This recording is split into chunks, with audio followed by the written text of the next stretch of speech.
Assalamualaikum warahmatullahi wabarakatuh. Kembali lagi di channel Radio Horor. Di kisah kali ini saya akan membawakan sebuah cerita tentang pocong. Sebuah kisah dari tulisannya Filandita. Kisah yang berjudul 40 Hari Teror Pocong. Dan sebelum kita lanjut ke ceritanya, tekan dulu tombol like video ini dan jangan lupa tekan juga tombol subscribe channel ini. Nyalakan juga lonceng notifikasinya agar tidak ketinggalan cerita-cerita lainnya. Dan buat teman-teman yang pengen belanja-belanja, nanti silahkan saja klik etalase yang ada di pojok kiri bawah. Atau teman-teman bisa kunjungi link pembelian yang ada di kolom deskripsi. Dan seperti apa untuk kisah kali ini, langsung saja kita masuk ke ceritanya.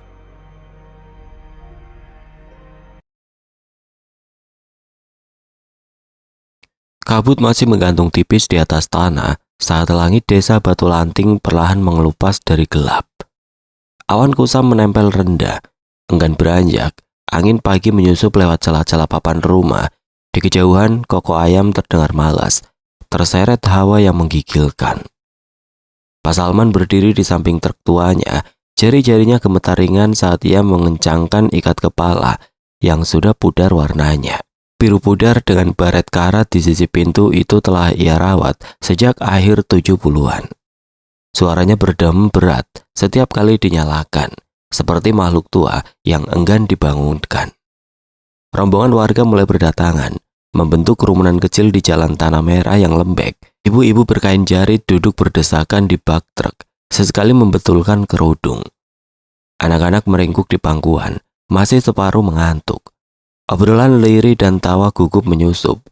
"Ayo cepat, sebelum hujan turun," seru Pak Salman, suaranya serak. Langit tampak enggan memberkati pagi itu. Warna-warnanya terlalu abu, terlalu berat. Perjalanan ke kota lewat hutan Cikuray adalah jalur yang jarang dipakai. Tapi karena jalan utama longsor sejak minggu lalu, pilihan mereka tinggal satu. Melewati jalur tanjakan curam yang dikenal warga dengan nama Tanjakan Setan. Nama yang biasanya hanya dianggap guyonan, kini terdengar agak terlalu pas. Ketika truk mulai merangkak di atas jalan berbatu, suara mesin meraung seperti mengeluh. Roda berdecit saat melibas bebatuan tajam yang tergenang air hujan semalam. Dedaunan dari pepohonan raksasa di pinggir jalan bergesekan, menyanyikan irama yang dingin dan tidak ramah. Kabut mulai tebal, menggulung pelan seperti asap dupa di langit-langit surau. Pak Salman menggenggam erat kemudi, matanya mengerjap menembus kabut, nafasnya berat, seperti ikut memanggul beban truk. Ada sesuatu dalam caranya membisu, sesuatu yang tidak ia ucapkan sejak pagi. Tiba di awal tanjakan, suara mesin berubah nada, terdengar lebih panik. "Ayo, semua turun dulu, berat, nanti nggak kuat nanjak," kata Pak Salman mengangkat tangan. Warga dengan sedikit keluhan dan tanya mulai turun satu persatu. Kaki mereka menyentuh tanah lembek yang dingin. Salah satu pemuda desa mendekat ke jendela pengemudi. "Saya temani saja, Pak. Siapa tahu perlu bantuan dorong," katanya. Tapi Pak Salman menggeleng. "Jangan, ini medan licin. Nanti malah repot. Biar saya sendiri." Tidak ada tawa dari warga. Hanya anggukan pelan dan langkah-langkah menjauh. Truk mulai mendaki, suara mesinnya meraung makin tinggi. Ban belakang berjuang mencengkram tanah basah yang menolak. Asap tipis keluar dari knalpot, tercium tajam, menyatu dengan bau oli panas. Kabut semakin padat, menelan pohon-pohon di pinggir jalan, seakan dunia menyusut jadi hanya satu titik, truk dan tanjakan. Lalu terdengar bunyi krek tajam, seperti batang patah. Tapi datang dari bawah truk. Kemudian suara desis halus, truk mulai mundur perlahan. Pak Salman menginjak pedal rem. Matanya membelalak, tidak ada resistensi. Rem blong, truk meluncur ke belakang. Perlahan pada awalnya, tapi tidak ada yang bisa menghentikan berat besi tua itu saat gravitasi mulai merenggut kendali. Ban selip, bergelut sisa-sisa di tanah yang licin. Pak Salman menoleh ke kaca spion. Bayangan warga mengecil. Wajah-wajah mereka menyatu dengan kabut. Ia menggigit bibirnya, mencoba memutar kemudi, mencari batu besar atau batang pohon untuk menghentikan laju. Tapi kabut tebal menutup segalanya. Truk mulai melintang, badannya menggeliat seperti hewan terluka. Suara logam beradu keras memecah udara, diikuti suara benturan kayu patah. Roda tergelincir ke bibir jurang yang dipenuhi semak, dan pohon berakar mencuat. Dan kemudian, keningan. Sejenak semua diam, dunia seolah menahan nafas. Lalu terdengar satu suara, dentuman, berat, dalam, menggelegar dari bawah, diikuti oleh gema burung-burung yang terbang panik dari pucuk pohon. Yang lainnya berlari menuruni lereng, menerobos semak, kaki terperosok lumpur, tangan menggapai dahan. Asap tipis tampak mengepul dari bawah jurang, di antara semak dan batang pohon remuk. Mereka melihatnya. Truk itu terguling, badannya ringsek, separuh tertelan tanah. Pak Salman terjepit di dalam kabin. Matanya terbuka, menatap langit yang sudah mulai cerah. Tapi pandangannya tidak bergerak. Di wajahnya tidak ada ketakutan. Hanya sejenis ketenangan ganjil, seperti seseorang yang akan berhenti mendengar suara dunia. Kabut belum juga naik dari jurang ketika suara genta sapi terdengar sayup dari kejauhan. Embun menggantung di ujung-ujung rumput ilalang, menggilap seperti mata-mata kecil yang mengintip dari semak. Matahari pagi berusaha menembus keruhnya langit, tapi cahaya yang jatuh ke tanah terlalu pucat, terlalu dingin. Di halaman rumah kepala dusun, sekelompok orang berkumpul. Wajah-wajah murah menunduk, sebagian memeluk tubuh sendiri, sebagian duduk diam dengan mata kosong. Beberapa perempuan berkerudung lusuh menahan tangis yang bocor dari sela-sela isakan. "Aku gak bisa tidur dari semalam," bisik seorang ibu. Suaranya hampir tidak terdengar, tidak ada yang menjawab. Pak Karim, kepala dusun, akhirnya muncul dengan langkah tergesa. Di belakangnya dua petugas polisi dari kecamatan mengenakan seragam kusam dan sepatu yang belepotan tanah. Salah satunya membawa radio tua di tangan. Suara statis mendesak dari dalamnya. "Sudah dicek titik koordinat terakhir yang dikasih warga, kita turun sekarang," kata polisi itu. Suaranya datar, tapi matanya menyapu wajah-wajah orang desa dengan cepat. Mereka berangkat dalam diam. Jalan menuju jurang bukan jalan sebenarnya, hanya jalur tanah yang dulu pernah dipakai para pencari kayu. Langkah kaki membelah genangan air. Dedaunan basah menampar wajah dan lengan. Pagi menusuk dari salah pepohonan, membawa bau lumpur, daun busuk, dan sesuatu lagi. Sesuatu yang lebih getir, seperti logam karatan yang basah. Saat rombongan tiba di bibir jurang, matahari sudah tinggi, tapi tidak menghangatkan apa-apa. Truk tua itu masih di sana, dalam keadaan yang ringsek, tertimbun sebagian, warnanya hampir menyatu dengan tanah dan akar-akar yang menjulur seperti urat tua. Asap sudah tidak keluar lagi, tapi aroma solar dan oli terbakar masih menggantung di udara. Seseorang menjerit. Ibu-ibu yang ikut mendaki tanjakan roboh ke lutut. Tangannya menutup mulut. Ia mengenali sial batik yang masih tersangkut di jendela kabin, tersapu angin pelan seperti melambai pada dunia. Beberapa laki-laki turun perlahan ke lereng. Di antara semak berduri dan tanah yang licin, mereka membuka jalan dengan parang dan tangan kosong. Tidak ada suara selain nafas berat, dan kadang desir dari dalam pohon-pohon, seperti ada yang berjalan bersamaan, tapi tidak terlihat. Butuh waktu 1 jam untuk mengangkat jenazah Pak Salman dari runtuhan truk. Tubuhnya kaku, tidak utuh, tapi wajahnya masih bisa dikenali. Sorot matanya yang dulu ramah kini kosong, membeku dalam pandangannya yang terakhir. Seorang remaja lelaki membawa sarung, membungkus tubuh itu dengan tangan gemetar. Saat jenazah dibaringkan di atas tandu dari bambu dan sarung, suara tangis meledak dari atas. Ibu-ibu menjerit, beberapa pingsan, anak-anak menunduk, matanya melekat ke tanah, tidak berani menatap. "Maafkan aku, Kang," isak seorang perempuan parubaya sambil menggenggam ujung tandu. "Kau gak sempat pamit. Kau bahkan tidak makan jamuan terakhirku." Tidak ada yang menjawab, tidak ada angin.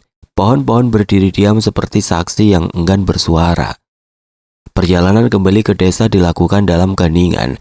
Hanya suara langkah kaki yang berat di tanah lembek dan sesekali suara kayu bambu yang berderak. Awan tebal menggantung di langit, menelan warna biru hingga nyaris tidak tersisa. Sesampainya di rumah duka, jenazah langsung dibersihkan seadanya.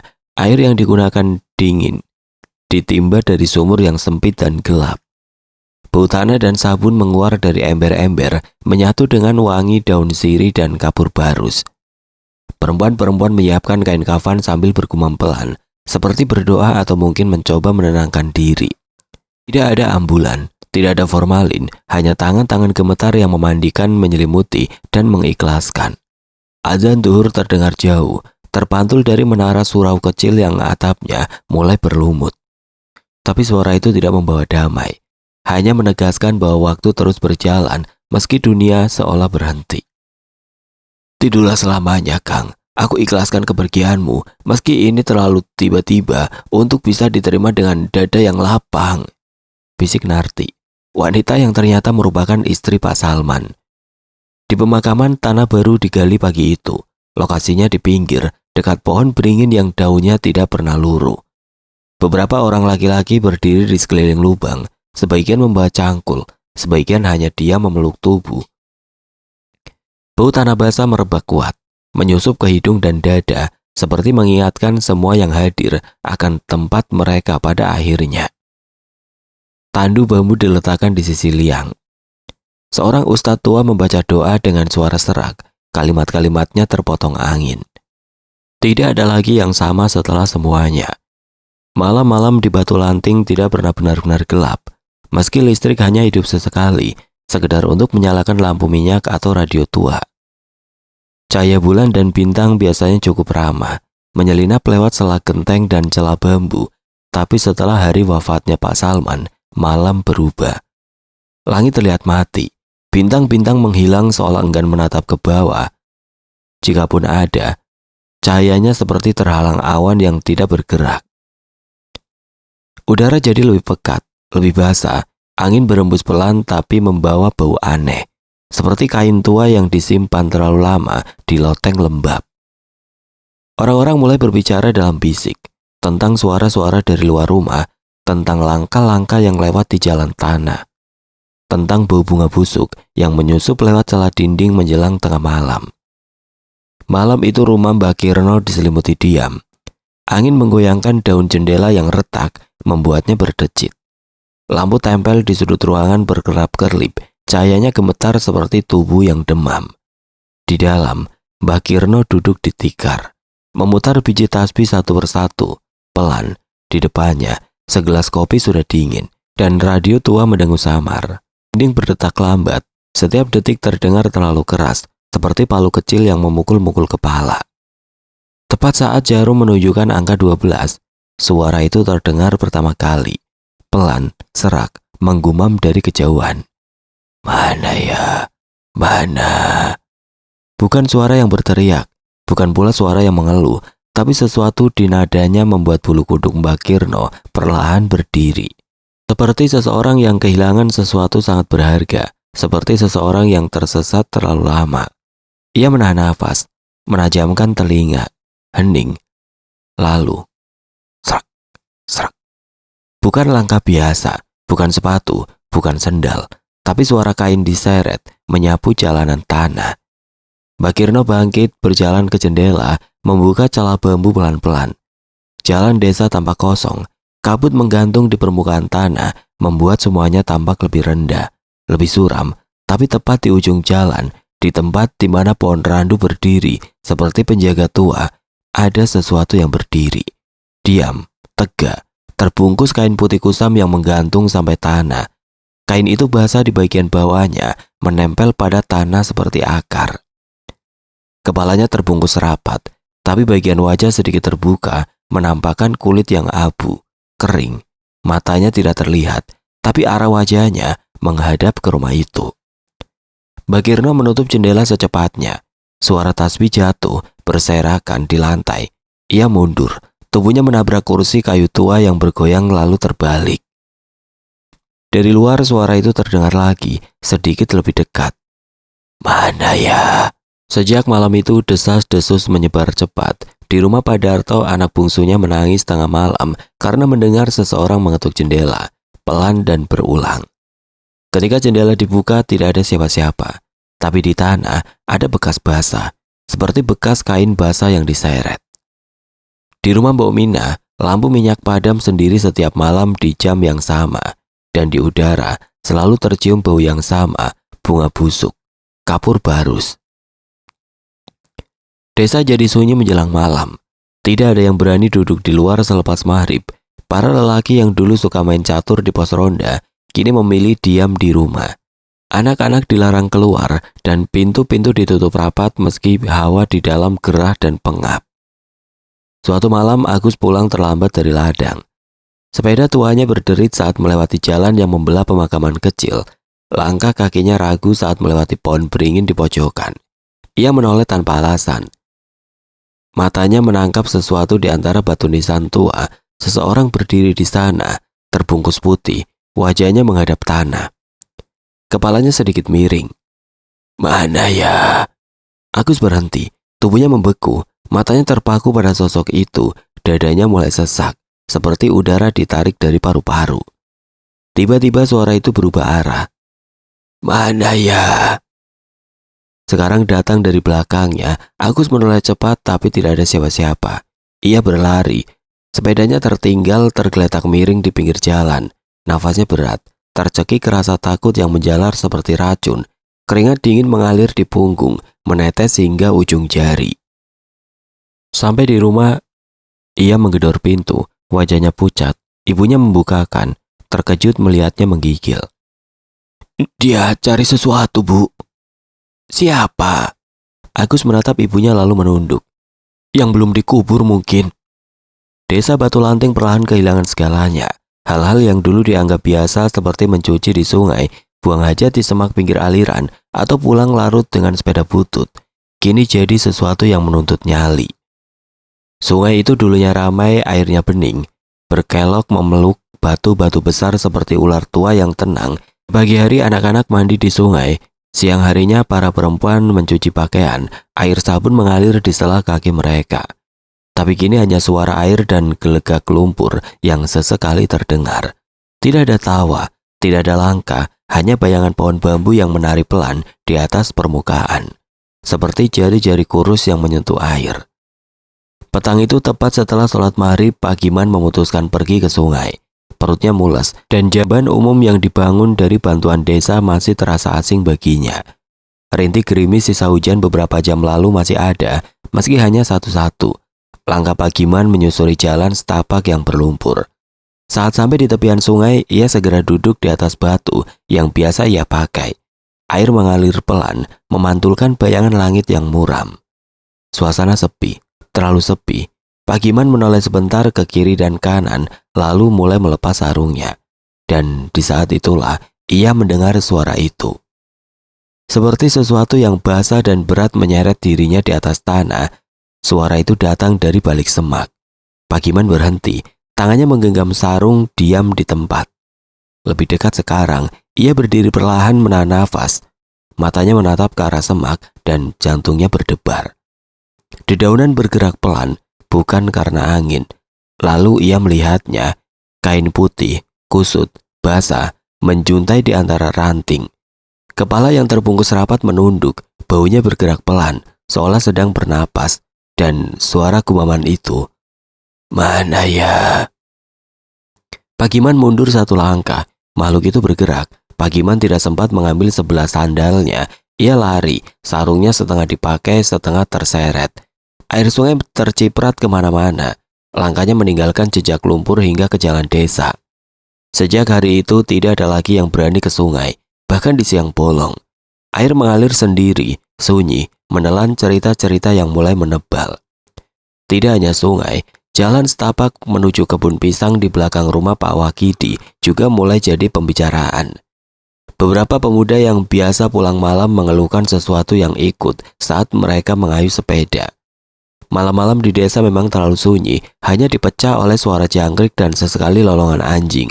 Tapi kadang terdengar roda sepeda yang berderit lewat jalan bebatu. Suaranya seperti besi tua yang menahan beban lebih dari seharusnya. Salah satunya adalah Hafid. Sejak kecil ia terbiasa pulang malam dari Langgar, tapi malam itu udara terasa lebih dingin dari biasanya. Kabut turun cepat, nafasnya terlihat seperti asap di udara. Ia mengayuh sepeda perlahan melewati kebun pisang, daun-daun besar menggantung berat, basah oleh embun malam. Tiba-tiba, ada rasa berat di belakang, seperti ada yang membonceng. Ia menoleh cepat, tidak ada siapa-siapa.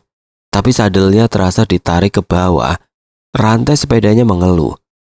Roda depan bergetar, seperti ditahan angin yang tidak terasa.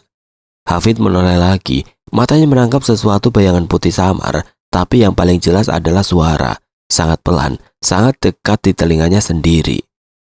Mana ya? Gak ketemu, ayo bantu cari. Nafasnya tercekat. Ia melompat dari sepeda dan lari. Sepeda itu terus menggelinding sendiri hingga jatuh menabrak batu. Hafid tidak menoleh. Meski langkahnya terantuk akar, tapi ia terus berlari hingga cahaya rumah terlihat di ujung jalan. Malam itu ia demam, mengigau. Ibunya bilang ia terus bergumam dalam tidur. Jangan bonceng saya, jangan bonceng saya. Namun sedikit berbeda dengan Agus baru selesai ronda. Badannya sedikit pegal, ia menenteng senter kecil yang cahayanya lebih sering bergetar daripada menerangi. Di pundaknya tergantung jaket jeans yang sudah lusuh dan dari mulutnya mengepul asap rokok kretek setengah habis. Dasar orang kampung, takut kok sama pocong, cuy. Gumamnya sambil meludah ke tanah. Ludahnya jatuh ke tanah kering, lalu menghilang seolah ditelan bumi. Ia melirik kiri kanan. Jalanan setapak itu sepi, hanya dibatasi sawah dan semak yang tumbuh liar. Di kejauhan, batang pohon kelapa menjulang seperti siluet orang berdiri. Tapi Agus tidak gentar. Dengar Salman, kalau kau memang gentayangan, tunjukkan muka kamu. Suaranya melengking dibarengi tawa kecil yang dipaksakan. Rokoknya dihisap dalam-dalam. Masa jadi hantu masih ngumpet juga? Langkahnya makin ringan, malah sedikit pongah. Helaan nafasnya menyatu dengan kabut tipis yang mulai turun perlahan. Di bawah sinar bulan yang terhalang awan, dunia tampak seperti lukisan usang. Daun-daun pisang di pinggir jalan bergerak pelan, tapi tidak karena angin. Agus mendengus, pura-pura tidak terganggu. Tapi langkahnya sedikit lambat. Ia menyalakan senternya dan cahaya kuning pucatnya menari di semak-semak yang basah. Tidak ada apa-apa, hanya bayangan. Tapi justru itulah yang membuatnya mulai merasa seolah ada yang memperhatikannya dari balik gelap. Lalu terdengar suaranya. Mana ya? Lirih, sangat pelan, seperti keluar dari tenggorokan yang tidak lagi basah. Agus berhenti. Detak jantungnya yang sebelumnya stabil kini melonjak, mengetuk tulang rusuknya dari dalam. Ia menoleh cepat, tapi jalan di belakangnya kosong. Hanya kabut tipis dan suara jangkrik yang kembali, namun terdengar lebih jauh dari sebelumnya. Ia tertawa pendek, gugup. Halah, paling burung hantu. Langkahnya dilanjutkan lebih cepat, tapi setiap langkah terdengar lebih keras dari seharusnya. Ia menggenggam gagang senter lebih erat. Kemudian, langkahnya berhenti sendiri. Di ujung jalan, tempat pohon randu besar menjulur ke tengah jalan seperti lengkungan tubuh tua. Ada sesuatu berdiri diam, putih, kepala tertunduk, tubuhnya tegak kaku. Tapi bukan seperti manusia berdiri. Cahaya senter Agus mengarah tepat ke sosok itu, dan mata senter berkedip sekali, 2 kali, lalu mati. Mana ya? Sekarang lebih jelas suara itu datang dari mulut yang tidak bergerak. Gumaman itu seakan keluar dari sela-sela ikatan kain kafan. Agus mundur 1 langkah, lalu 1 lagi, tapi tanah di bawahnya licin, kakinya terpleset dan tubuhnya jatuh terduduk di jalan berlumpur. Tangannya gemetar saat mencoba bangkit, tapi lututnya kehilangan kendali. Sosok itu mulai bergerak. Bukan melangkah. Kain kafannya menyeret tanah, meninggalkan bekas basah seperti jejak ular besar. Agus memundurkan tubuhnya merangkak, tapi kabut ini mengepung dari segala arah, membuatnya kehilangan arah. Setiap nafasnya mengandung rasa asin dan anyir, seperti darah yang tercampur embun, dan tiba-tiba suara itu dekat sekali, nyaris di telinganya. Mana ya? Agus berteriak, tapi tidak ada suara yang keluar dari tenggorokannya. Hanya mulut yang terbuka dan wajah yang membeku dalam ketakutan mutlak. Ia merasa sesuatu menyentuh pundaknya, dingin seperti tangan yang baru dikeluarkan dari tanah basah. Tolong, setan! Jerit Agus pada akhirnya, sebelum akhirnya kesadarannya hilang. Sementara yang terjadi di rumah Narti sedikit berbeda pula. Rumah kayu kecil di ujung kebun itu yang dahulu hangat oleh suara Pak Salman membersihkan kaki di beranda, kini hanya menyisakan bunyi engsel pintu yang berderit pelan saat angin lewat. Narti tidur sendiri di ranjang kayu yang dulu mereka bagi berdua. Bantalnya tidak lagi dua, tapi ia tetap memiringkan tubuh ke arah kiri, ke sisi yang kini kosong. Helaan nafasnya teratur, matanya terpejam tapi tubuhnya tidak pernah benar-benar lemas. Angin malam masuk dari celah jendela, menyusup perlahan membawa aroma lembab dari wangi samar kapur barus yang menempel di rak baju.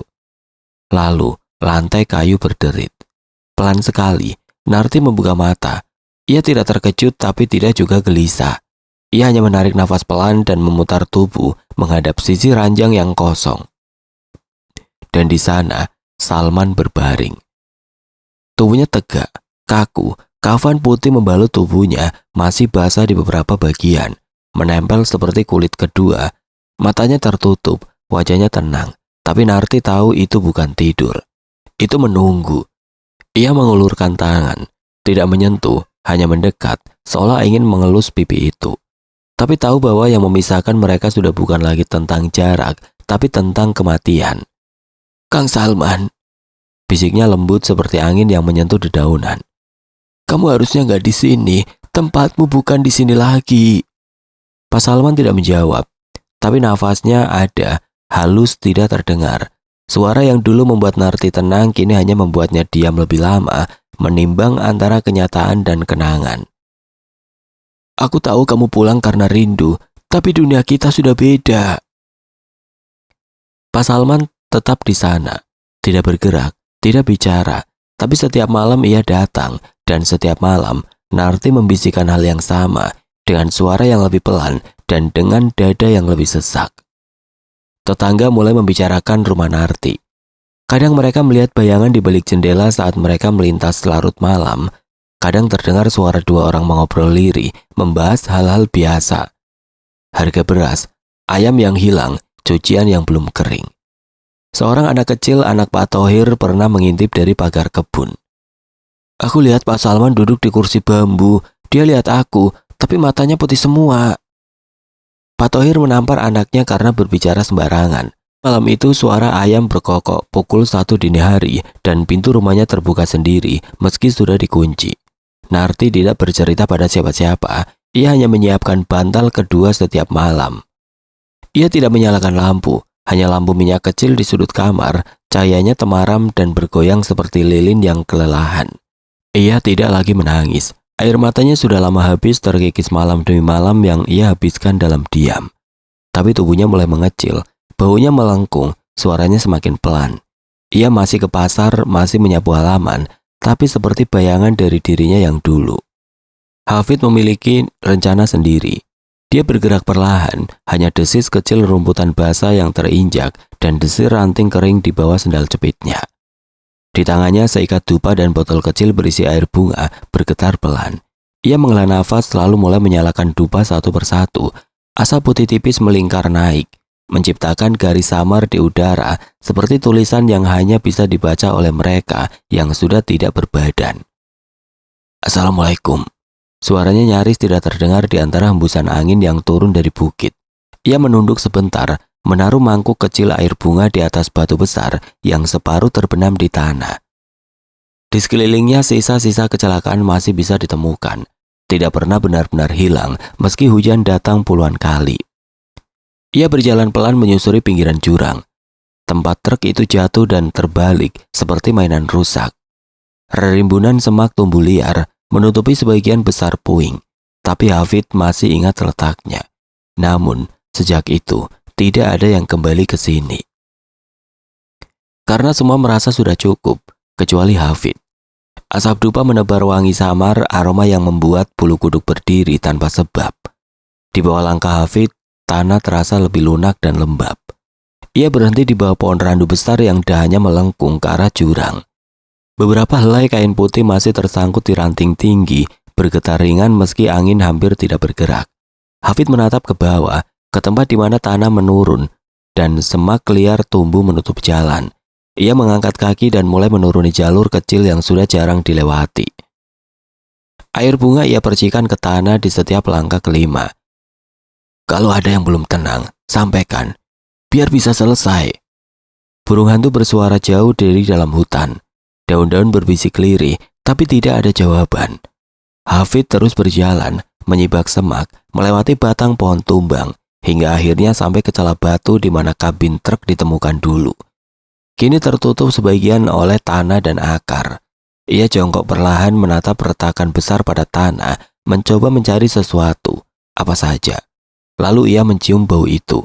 Anyir, bukan dari besi atau lumpur, tapi bau daging busuk, lekat, dan dingin. Ia menoleh cepat menahan mual. Bau itu bukan berasal dari dupa, bukan pula dari air bunga. Itu bau yang tidak seharusnya masih ada setelah hampir 40 hari. Ia berdiri mengikuti arah bau, menyibak semak tinggi dengan ujung kayu dupa yang masih menyala. Cahaya redupnya menggetarkan bayangan di sekitar, membuat dunia tampak seakan bernapas. Langkahnya berhenti, matanya membelalak. Di celah akar pohon besar yang terangkat dari tanah, tersembunyi setengah dalam lumpur, ada sesuatu mencuat. Bentuknya kecil, kira-kira sebesar ibu jari kaki. Kulitnya menghitam dan membengkak, dagingnya terbuka sebagian seperti mekar busuk. Kuku di ujungnya masih utuh, panjang, keabu-abuan, dan sedikit retakan di tengah. Hafid mundur setengah langkah, tangannya gemetar. Ia tidak butuh bukti lebih. Jari itu, sejempol kaki, milik Pak Salman. Air bunga di botol kecilnya sudah habis. Dupa yang ia bawa sejak pagi hanya tersisa batang arang pendek yang ia buang begitu sampai di bawah pohon randu. Tapi, bau anyir itu masih menghantui lubang hidungnya. Ia berjalan cepat menuruni jalan desa yang lengang. Langkah-langkahnya memantul hampa di antara dinding bambu rumah-rumah yang menutup rapat. Mereka berkumpul di balai dusun. 10 atau 12 orang. Sebagian masih mengenakan sarung dan jaket tipis setelah mendengar kabar itu. Tidak banyak bicara, Hafid hanya meletakkan botol kosong dan bungkusan kain putih yang sebelumnya ia gunakan untuk menutup jempol kaki itu. Aku nemu ini, katanya pelan, tidak menatap siapapun. Masih ada yang tertinggal di sana. Seseorang menghela nafas, yang lain saling pandang. Lalu tanpa banyak diskusi mereka mengambil pacul, lampu petromak, dan keranjang rotan. Hafid memimpin mereka kembali ke jurang. Warga mulai menggali pelan, tidak dengan gegabah. Setiap suara pacul yang menghantam tanah, mereka tidak mau merusak apapun yang mungkin masih tertanam di situ. Tidak lama seseorang memanggil pelan. Pak, ini. Hafid mendekat menunduk. Dari balik kumpalan tanah yang dibuka, tampak potongan lain. Jari telunjuk dan tengah melekat satu sama lain. Kulitnya sudah melepuh, kuku masih ada. Beberapa potong tulang kecil menyembul di sisi lain, dibungkus lumut dan tanah basah. Prosesi pemakaman ulang dilakukan di sore yang redup. Awan menggantung berat namun tidak juga menurunkan hujan. Tanah pemakaman itu sunyi, hanya suara sendal bergesek dengan tanah dan desa lembut doa yang mengalir di antara pohon jati. Kuburan yang lama dibuka kembali, pelan-pelan, dengan penuh hormat. Nisan kayu yang sudah mulai lapuk digeser sedikit. Hafid sendiri yang memegang bungkusan kain putih itu, menurunkannya ke liang tanah dengan tangan bergetar, tapi pasti. Setelah pemakaman ulang itu, desa seakan menarik nafas panjang. Hari-hari kembali berjalan, pelan tapi pasti, seperti aliran sungai yang sempat keruh dan kini mulai jernih perlahan. Malam tidak lagi dipenuhi bisikan mana ya, mana. Dan orang-orang kembali tidur tanpa menggenggam tasbih atau menyelipkan bawang putih di jendela. Pocong itu tidak pernah muncul lagi. Tidak ada bayangan putih melompat di pematang sawah. Tidak ada lagi cerita sepeda yang tiba-tiba terasa berat karena ada yang ikut membonceng. Suara ketukan di pintu tengah malam pun berhenti, sunyi seperti dulu sebelum kecelakaan itu terjadi. Namun meski desa mulai kembali seperti biasa, jejaknya tidak pernah benar-benar hilang. Raut wajah Agus belum sepenuhnya pulih, ia kini lebih sering diam, lebih banyak menunduk saat menyapa. Kadang ia berhenti lama di depan musola, hanya duduk memeluk lutut, seolah masih mencoba memahami sesuatu yang tidak bisa dijelaskan. Dan arti, ia kembali menanak nasi setiap pagi, menyapu halaman, dan menjemur pakaian dengan gerakan yang lambat dan rapi. Tapi semua yang dilakukannya seperti bayangan dari hidup yang pernah ada. Ia masih menyisihkan satu cangkir teh setiap sore di meja kayu dekat jendela. Teh yang bahkan tidak pernah disentuh siapapun, tapi ia tetap menaruhnya tanpa penjelasan. Orang desa membiarkannya begitu, tidak ada yang menegur. Semua tahu, luka kehilangan tidak sama bagi setiap orang. Ada yang sembuh dengan cepat, ada pula yang hanya bisa dibungkus rapi dan dibawa seumur hidup.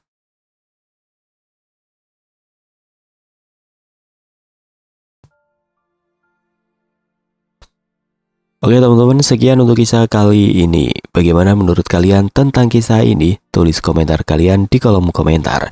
Dan buat teman-teman yang baru bergabung, jangan lupa untuk like, comment, share, serta subscribe channel ini. Dan nantikan kisah-kisah horor berikutnya tetap di channel Radio Horor. Wassalamualaikum warahmatullahi wabarakatuh.